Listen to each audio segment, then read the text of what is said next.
La mairie de Grouillé se lance dans la réhabilitation du quartier médiéval de la ville. Ce quartier abandonné était un joyau du Moyen-Âge. Hélène Jacques, Marie-Lou Robert. Quelles histoires se cachent derrière ces façades en pans de bois? Au numéro 3 de la rue Panossac à Grouillé, depuis un an maintenant, bien dégagé tous les pans de bois. Isabelle Moudis a entamé un vaste chantier sur la trace des premiers bâtisseurs.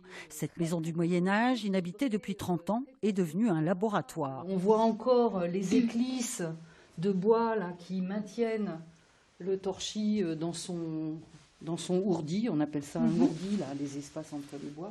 L'idée, c'est de vraiment, dans le cadre d'un chantier concret de cette maison, arriver à avoir un peu toute une méthodologie d'approche et permettre ensuite de sensibiliser, vulgariser toutes ces connaissances pour le quartier.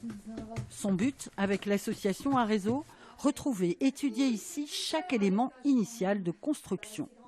Toutes les solutions techniques de matériaux qui ont été mis en œuvre au 14e, au 15e, ici, dans la rue Panossac, sont des préconisations pour l'éco-construction aujourd'hui. On a du bois qui vient d'ici, on a de la terre certainement qui a été puisée dans la rivière en bas. Leur projet sert de vitrine et de fer de lance à la réhabilitation du quartier historique médiéval. La mairie vient de lancer une mission patrimoine.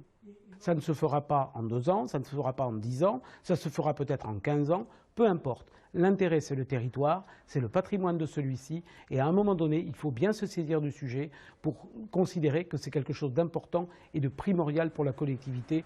Première étape, ce quartier malmené depuis quelques décennies vient d'être répertorié patrimoine remarquable.